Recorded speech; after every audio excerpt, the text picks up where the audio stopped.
ఇప్పుడు ఉదాహరణకు 370 ఆర్టికల్ రద్దయిన క్రమంలో ఈ సంఘటనలు జరగడే. అటు పక్కన సర్జికల్ స్ట్రైక్ జరిగే క్రమంలో అటు జరగవచ్చు కానీ ఇండియాలో మిగతా ప్రాంతాల్లో జరగడే.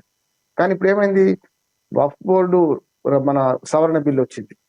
సున్నితంగా దేశంలో చాలా అల్లర్లు జరుగుతున్నాయి. ముఖ్యంగా ముర్షిదాబాద్ అల్లర్లు. ఈ స్థితిలో అక్కడ ఏమైనా మనకు సంఘటనలు జరుగుతాయనే ముందు జాగ్రత్త ఎందుకు తీసుకోలేదని ఒక ప్రశ్న మాత్రం కేంద్ర ప్రభుత్వం వైపు అందరు వేరెత్తి చూపే ప్రశ్న వస్తుంది ఒకటి.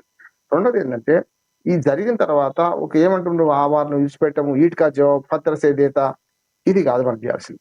ఏంటంటే మూలాలు ఎక్కడున్నాయో దాన్ని వెతికి చంపాలి. కానీ 6 తీవ్రవాదం చంపేసాం అనుకుంటే ఏమైతుంది, మళ్ళీ తీవ్రవాదం మళ్ళీ పుట్టుకొస్తుంది, ఇంకా ఎక్కువ మంది తయారవుతారు. వాళ్ళు చావుకు సిద్ధమై ఉన్నారు.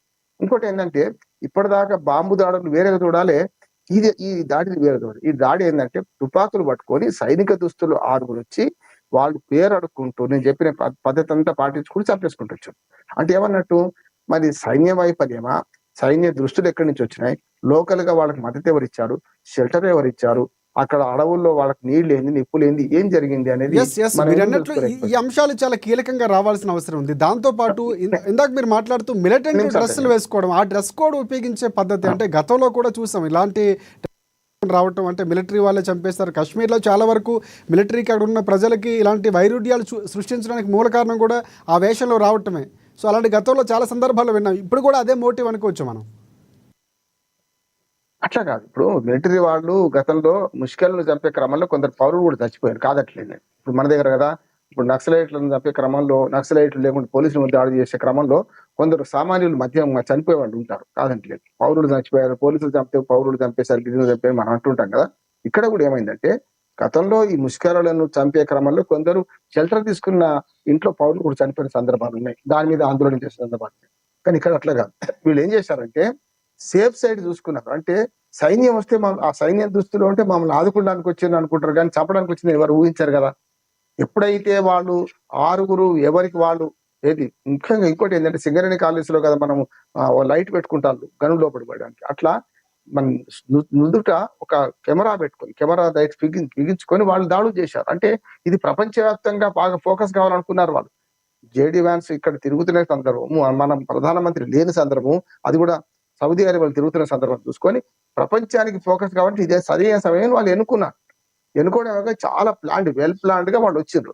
దీన్ని మనం పసిగట్టలేకపోవడానికి నేను అంటున్నాను, 99 సార్లు మనం పసిగట్టినా ఒక్కసారి విఫలమైతే ఇది జరిగింది కదా. 99 సార్లు మంచి పసిగట్టింది ఎవరు గమనించారు, దాన్ని బదనం ఎవరు చేయడు, ఇప్పుడు బదనం చేస్తారు.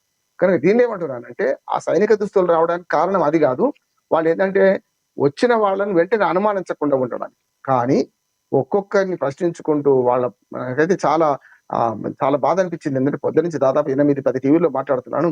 అందులో చూస్తే మమ్మల్ని కూడా చంపేయండి, నా కొడుకును నన్ను చంపేయండి, నా భర్తను చంపారు కదా అంటే మోడీకి చెప్పుకో అనుకుంటే చంపేశారు. చూశాను కదా మీరు. అంటే వాళ్ళు ఎంత రివెంజ్ తో ఉన్నారు, ఎంత కక్షతో ఉన్నారు మనకు అర్థమవుతుంది. వాళ్ళు అన్నారు అంటే కేంద్ర ప్రభుత్వాన్ని బద్నాం చేసేందుకు, కేంద్ర ప్రభుత్వ వైఫల్యాన్ని ప్రపంచ దేశాలకు తెలియజేసేందుకు సో ఈ మోటివ్ ఎంచుకున్నారు. అంటే ఈ సరైనటువంటి సమయం అనుకున్నారు అనుకోవచ్చు. అంటే మీరు ఇందాక మాట్లాడుతున్నటువంటి మాటలో కూడా అంటే మోదీనే ఆ పేరుని టార్గెట్ చేయడం. మోదీని కాదు, ఇప్పుడు ఇక్కడ జరుగుతున్న సంఘటనల ఆధారం చేసుకొని చెప్పాను కదా, విదేశాల నుంచి జేడీ వ్యాన్స్ ఇక్కడికి రావడం, అమెరికా ఉపాధ్యక్షుడు, మా మోడీ గారేమో అటు పక్కన సౌదీ అరేబియా పర్యటన. అంటే అంతర్జాతీయంగా ఫోకస్ కావాలంటే ఇది సరైన సమయం అని వాళ్ళు అనుకున్నారు. అది మోడీని బదనాం చేసిన తర్వాత మోడీ సమస్య కాదు, భారతదేశం మీద వాళ్ళ దాడి అంతా. మోడీ ఉన్న మన కార్గిల్ యుద్ధం ఎప్పుడు వచ్చింది, వాజ్పేయి ఉన్నప్పుడు కదా.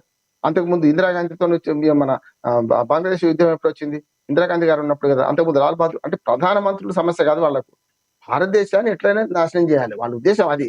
కాకపోతే ఏమైందంటే ఒక మాట మీరు మంచి ప్రశ్న అడిగారు మన రాజశేఖర్ గారు. ఇక్కడ ఏమైందంటే భారతదేశంలో సుస్థిరమైన ప్రభుత్వాలు ఉన్నప్పుడు మాత్రమే వాళ్ళు దాడులు చేస్తున్నారు. చూడండి మీరు, అంటే ఉదాహరణకు మొట్టమొదటిసారి అంటే నెహ్రూ చనిపోగానే కొంచెం అస్థిరత అనిపించినా కూడా లాల్ బహదూర్ శాస్త్రి హయాంలో యుద్ధం వచ్చింది. కానీ 71లో వచ్చిన యుద్ధం ఏదైతే ఇందిరాగాంధీ ఉన్నప్పుడు సుస్థిరంగా ప్రపంచ నాయకులు ఉన్నప్పుడే ఆ యుద్ధం వచ్చింది. అది అనివార్యమై మన డిఫెన్స్ లో పోయినాము, అఫెన్స్ లో ఏం పోలే.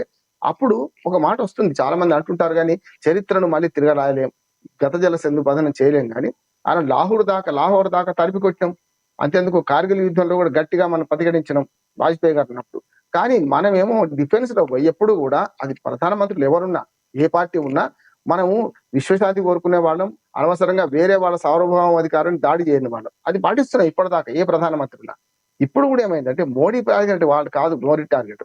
కానీ మోడీ కొంచెం వీక్ అయింది అనే ఒకటి మాత్రం వాళ్ళకు అర్థమైంది. ఆ వీక్ అయిందంటే గతంలో 2 సుస్థిర ప్రభుత్వాలు ఉన్నప్పుడు 353 సీట్లు ఉన్నప్పుడు, లేకపోతే 300 దాటినప్పుడు, ఇప్పుడు కొంత తక్కువైండు అనే అదొక అలసు తీసుకున్నారు కాదట్లే. కానీ ప్రభుత్వమే ఎంత సీట్లతో ప్రభుత్వం ఏర్పాటు చేసిందంటే 272 ఉంటే సరిపోతుంది, 293 ఉన్నారు, అది ఆ సమస్య.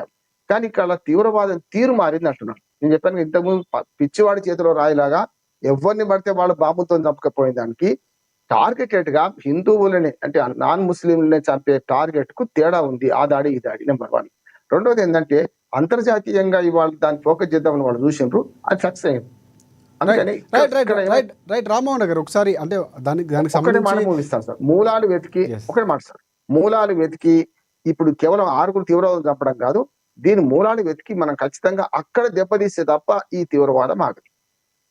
మళ్ళీ మీ దగ్గరికి వస్తానంటే ప్రధానంగా ఇప్పుడు పాక్కి నష్టం జరగబోతుందా?